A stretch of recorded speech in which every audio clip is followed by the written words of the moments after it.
అయ్యా గెరికిపాటి నువ్వేమన్నా అంబేద్కర్ కన్నా పూలే కన్నా మెధావా?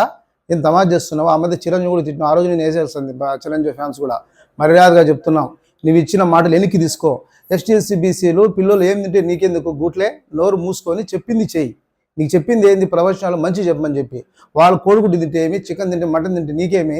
నువ్వు ఈరోజు మూడో ప్రపంచం వచ్చింది, దీనివల్ల నిరుద్యోగ సమస్యలు వచ్చింది. ఈ రోజున ప్రతి ఇంటికి గవర్నమెంట్ జాబ్లు చెప్పావు. నీతి వాక్యాలు. బ్రాహ్మణ్స్ అల్లాడుతున్నారు పెళ్లి కాక పిల్లలు, పేదరికం, నిరుద్యోగంతో. ఎప్పుడైనా మాట్లాడావు బ్రాహ్మణుల గురించి? నువ్వు మళ్ళీ బ్రాహ్మణుడివి, ప్రవచనాలు చెప్తావు. మూసుకొని నీ ప్రవచనం ఆపే. నువ్వు ఎక్కడున్నా ఎక్కడొచ్చినా మెట్టుతో కొట్టేనే చెప్తాం. బుద్ధి జ్ఞానం వచ్చాడు. ఇంక నుంచైనా అంబేద్కర్ వాదన, పూలే వాదన బిడ్డల గురించి నువ్వేం మాట్లాడద్దు. వాళ్ళు ఎస్టీసీ బీసీలు ఏమని తింటారు? ప్రతి ఒక్కరికి కూడా ప్రభుత్వ ఉద్యోగ చట్టం కాదని చెప్పు. ఇది దాటి ఏదైనా చెప్తే నువ్వు ఎక్కడా తిరగనీయకుండా నీ మీద భారతదేశంలో అన్ని పోలీస్ స్టేషన్లో కేసులు పెట్టి నిన్ను ఉరిసికి చేపిస్తాం. జాగ్రత్త, ఖబర్దార్. గెరికిపాటి ఇట్లోపి న్యాయవాది, పోతులూరు మాసమయ్య, తిరుపతి.